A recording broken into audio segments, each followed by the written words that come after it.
will coincide with 10 years of the implementation of the Access to Information Act, providing a timely national assessment of transparency, responsiveness, citizen participation, and public accountability. Your Excellency, despite significant democratic and governance reforms over the past decade, Kenya continues to face persistent challenges relating to institutional transparency, access to information, public accountability, and citizen trust. Compliance with access to information obligations remains uneven across public institutions. Mechanisms for public participation and citizen feedback vary considerably. Collectively, these challenges undermine transparency, meaningful public participation, accountability, and evidence decision-making, while weakening trust between citizens and public institutions. As Kenya approaches the elections, the need for open, transparent, and accountable governance becomes increasingly critical. Access to timely, accurate, and reliable public information is essential for informed citizen participation, public oversight, and confidence in democratic processes. So despite these governance imperatives, Kenya currently lacks a standardized national framework for measuring and benchmarking institutional openness, transparency, responsiveness, and democratic accountability across the public sector.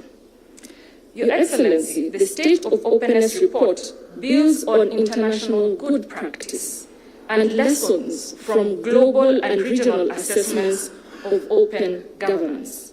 Comparative studies by the OECD and the Open Government Partnership, the International Budget Partnership, the Global Data Barometer, the United Nations Economic Commission for Africa, and Afrobarometer demonstrate that openness is a multi-dimensional governance concept encompassing transparency, access to information, accountability, public participation, institutional responsiveness, integrity, and the effective use of public data.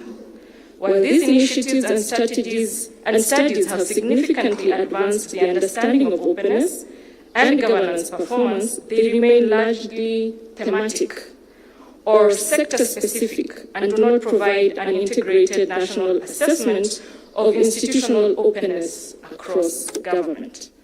Most focus on the specific dimensions of governance or institutional compliance, with limited integration of citizen perspectives, the sub-national governance, and the broader ecosystem of openness, resulting in valuable but fragmented insights rather than a holistic picture of institutional openness across the government. So the State of Openness report will respond to this gap by establishing an integrated national framework for measuring openness across public institutions. Unlike existing assessments, the report will combine institutional performance indicators. It will look at the citizen perception data and a qualitative governance analysis to generate a comprehensive assessment of transparency, access to information, accountability, public participation, institutional responsiveness, and build to public trust.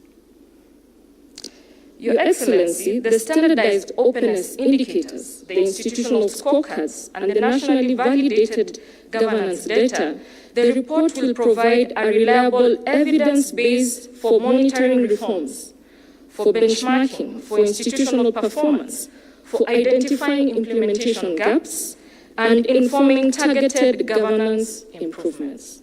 It will therefore provide government and oversight institutions, the civil society, development partners, and citizens with a shared framework for tracking the progress and openness and accountability over time. So I think I have spoken much on that.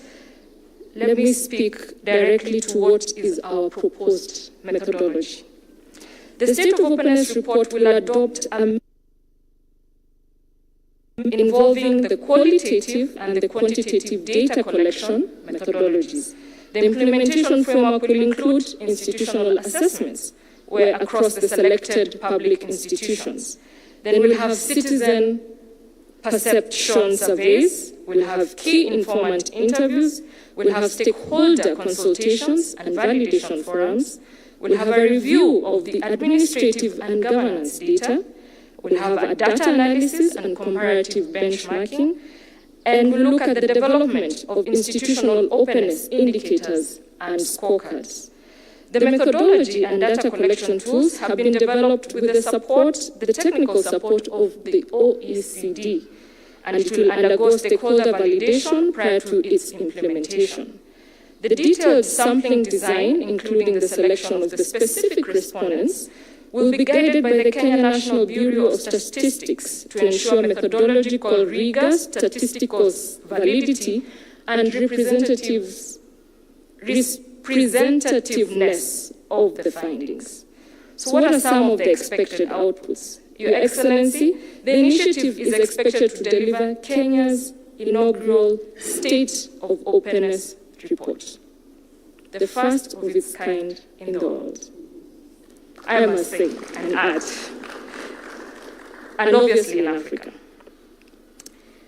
We expect to also have policy recommendations and reform proposals. We also expect to have institutional benchmarking reports, and we'll be able to do this on an annual level to see how we are growing in terms of openness as a country. Significant progress has already been made towards the development of this report, including we have constituted a multi-agency technical committee composed of representatives from the Commission, the Ministry of Information and Communications and Digital Economy, the Kenya National Bureau of Statistics, we have Katiba Institute, Article 19,